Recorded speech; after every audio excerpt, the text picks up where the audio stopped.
શ્રી ગણેશાય નમઃ।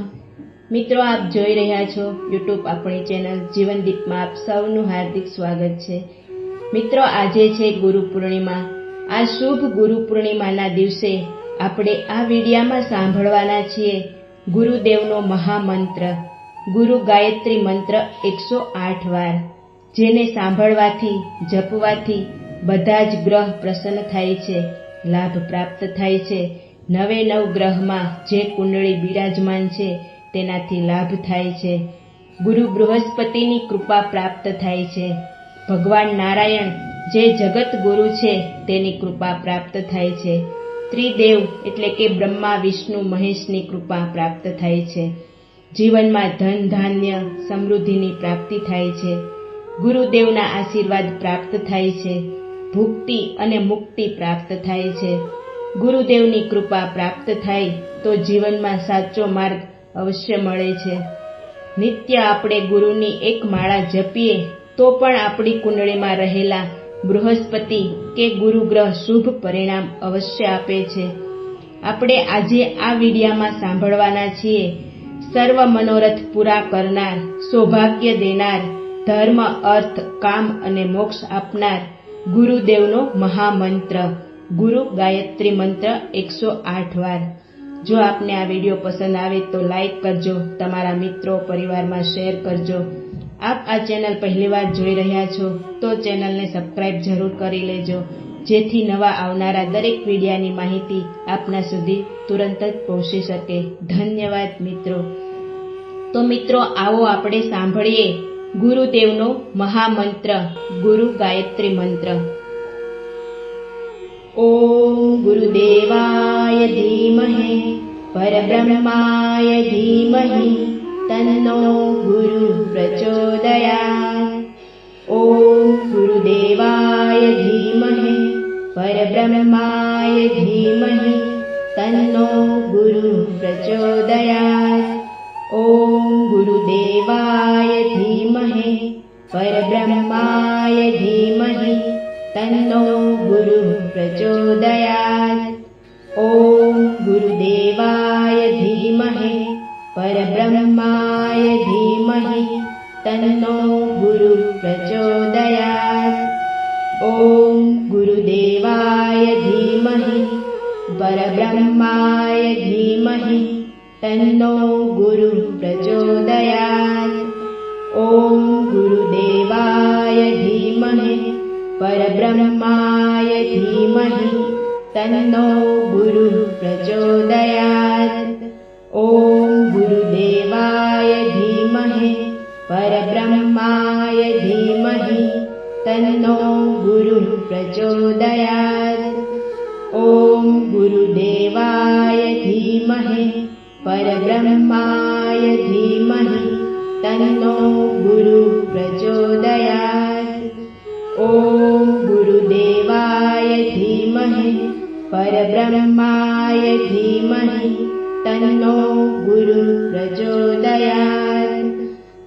ઓમ ગુરુદેવાય ધીમહિ પરબ્રહ્માય ધીમહિ તન્નો ગુરુ પ્રચોદયાત।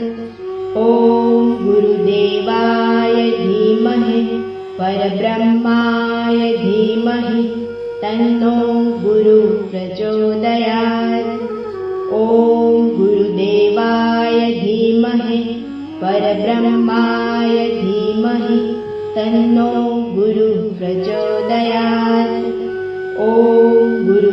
ગુરુદેવાય ધીમહિ પરબ્રહ્માય ધીમહિ તન્નો ગુરુ પ્રચોદયાત। ઓમ ગુરુદેવાય ધીમહિ પરબ્રહ્માય ધીમહિ તન્નો ગુરુ પ્રચોદયાત। ઓમ ગુરુદેવાય ધીમહિ પરબ્રહ્માય ધીમહિ તન્નો ગુરુ પ્રચોદયાત। ઓમ ગુરુદેવાય ધીમહિ પરબ્રહ્માય ધીમહિ તન્નો ગુરુ પ્રચોદયાત। ઓમ ગુરુદેવાય ધીમહિ પરબ્રહ્માય ધીમહિ તન્નો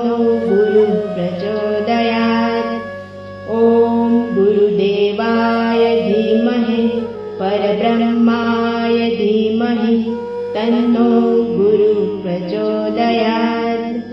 ॐ गुरुदेवाय धीमहि परब्रह्माय धीमहि तन्नो गुरुः प्रचोदयात्। ॐ गुरुदेवाय धीमहि परब्रह्माय धीमहि तन्नो गुरुः प्रचोदयात्। ॐ गुरुदेवाय धीमहि परब्रह्माय धीमहि तन्नो गुरुः प्रचोदयात्। ॐ गुरुदेवाय धीमहि परब्रह्माय धीमहि तन्नो गुरुः प्रचोदयात्। ॐ गुरुदेवाय धीमहि परब्रह्माय धीमहि तन्नो गुरुः प्रचोदयात्। ॐ गुरुदेवाय धीमहि परब्रह्माय धीमहि तन्नो गुरुः प्रचोदयात्। ॐ गुरुदेवाय धीमहि परब्रह्माय धीमहि तन्नो गुरुः प्रचोदयात्। ॐ गुरुदेवाय धीमहि परब्रह्माय धीमहि तन्नो गुरुः प्रचोदयात्।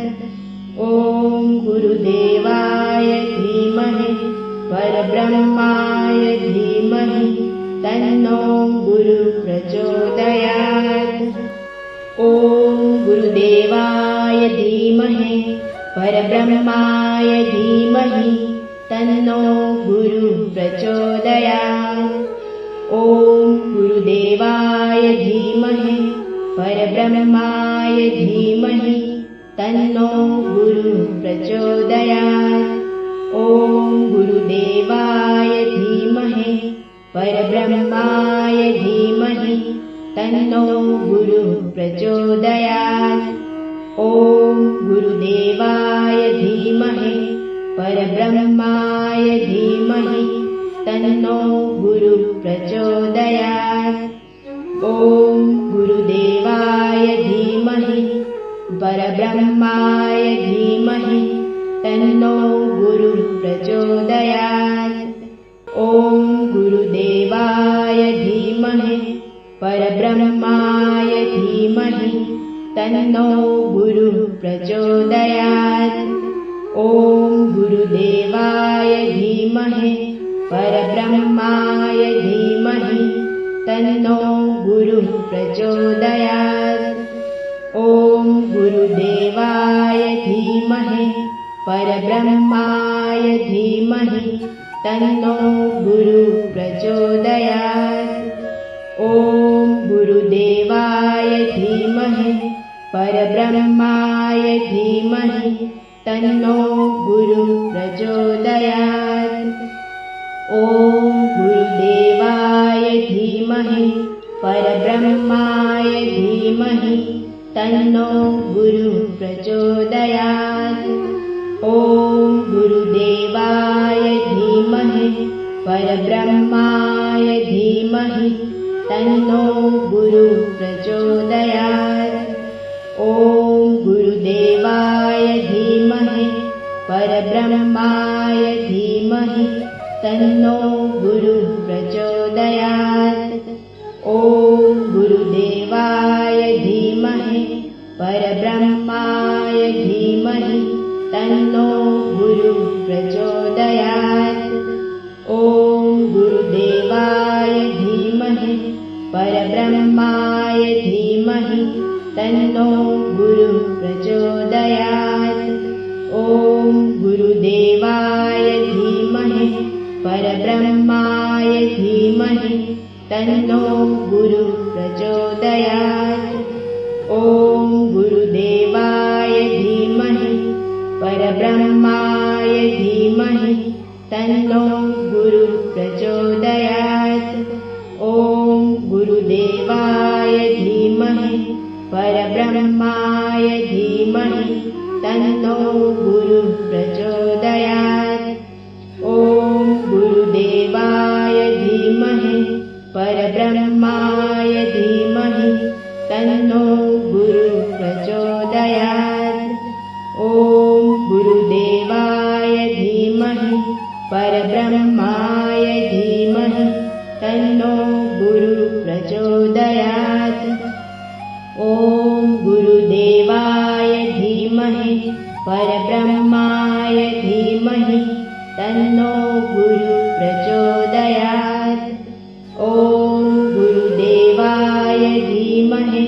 परब्रह्माय धीमहि तन्नो गुरुः प्रचोदयात्। ॐ गुरुदेवाय धीमहि परब्रह्माय धीमहि तन्नो गुरुः प्रचोदयात्।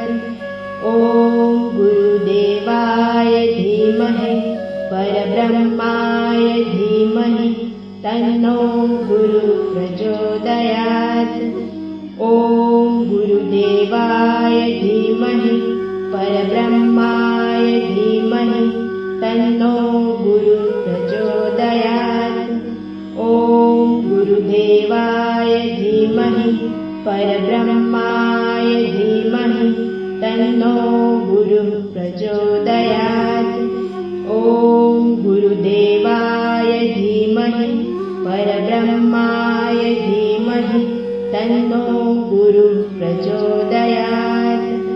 ॐ गुरुदेवाय धीमहि परब्रह्माय धीमहि तन्नो गुरुः प्रचोदयात्।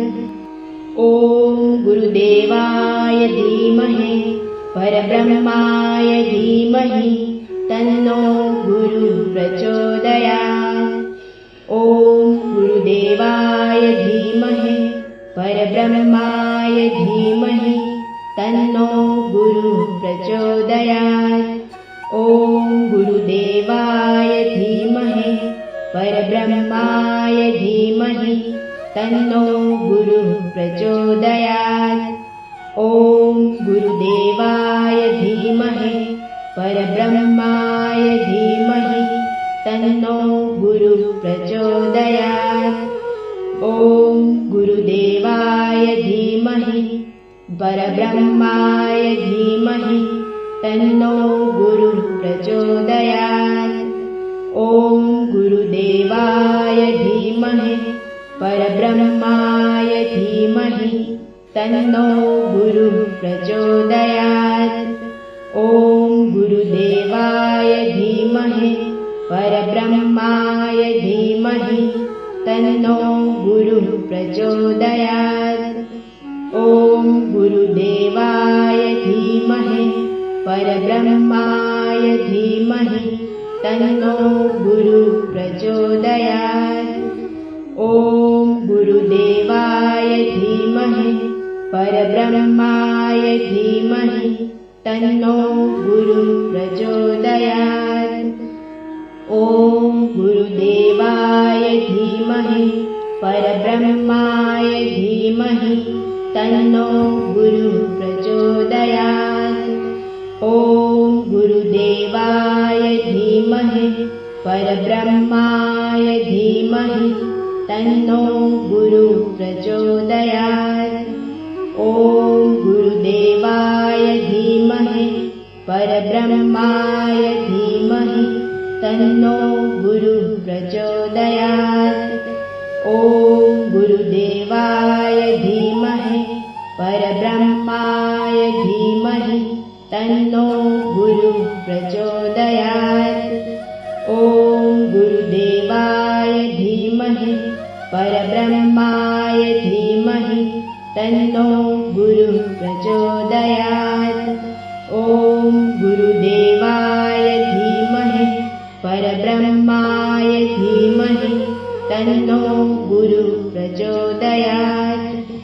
ॐ गुरुदेवाय धीमहि परब्रह्माय धीमहि तन्नो गुरुः प्रचोदयात्। ॐ गुरुदेवाय धीमहि परब्रह्माय धीमहि तन्नो गुरुः प्रचोदयात्। ॐ गुरुदेवाय धीमहि परब्रह्माय धीमहि तन्नो गुरुः प्रचोदयात्।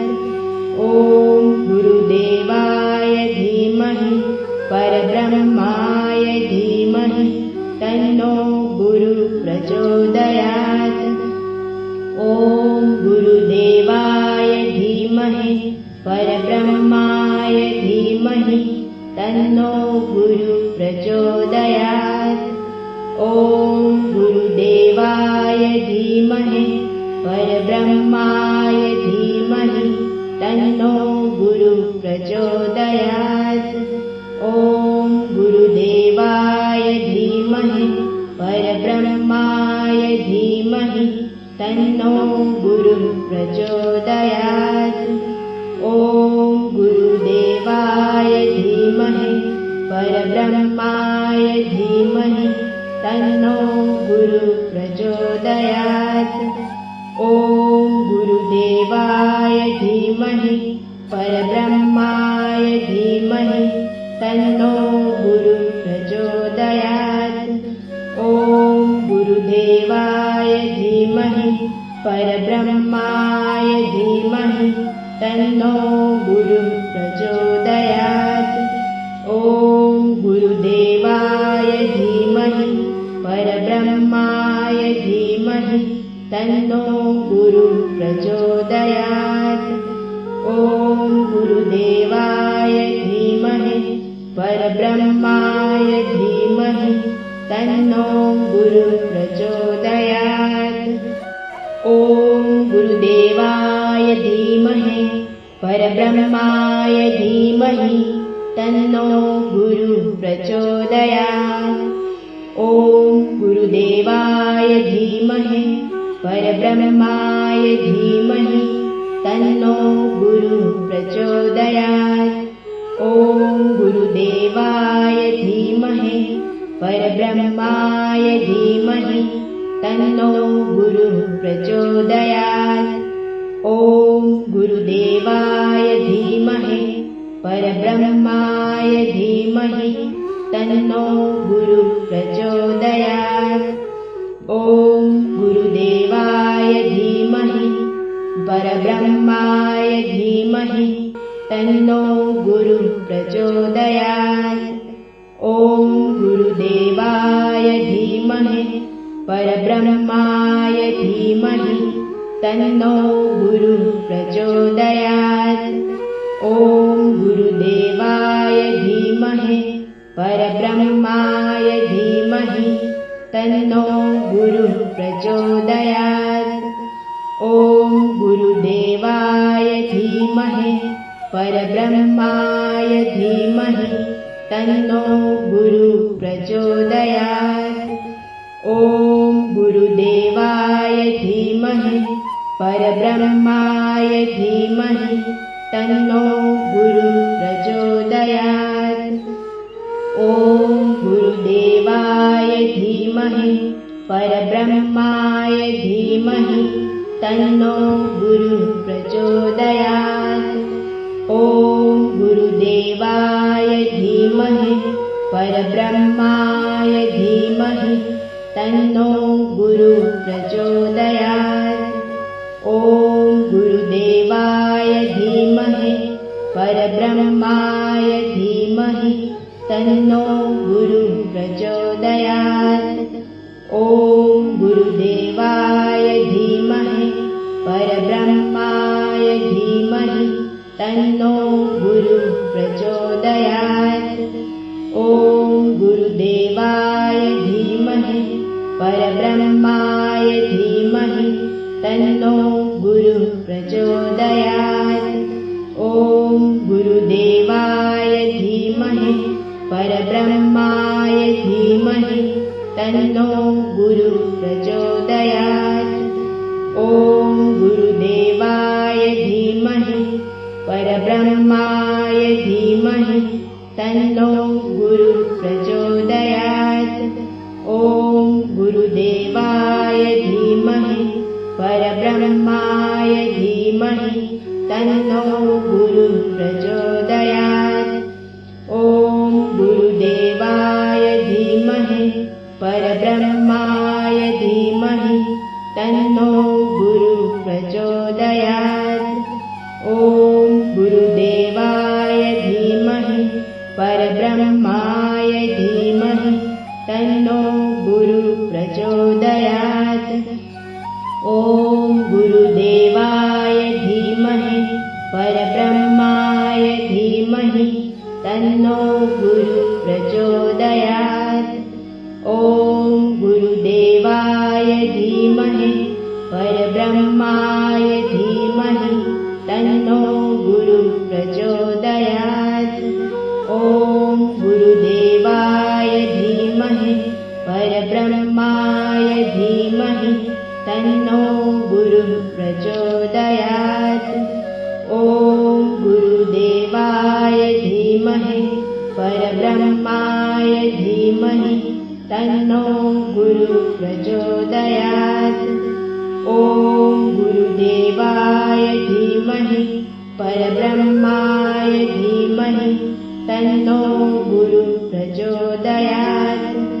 ॐ गुरुदेवाय धीमहि परब्रह्माय धीमहि तन्नो गुरुः प्रचोदयात्। ॐ गुरुदेवाय धीमहि परब्रह्माय धीमहि तन्नो गुरुः प्रचोदयात्। ॐ गुरुदेवाय धीमहि परब्रह्माय धीमहि तन्नो गुरुः प्रचोदयात्।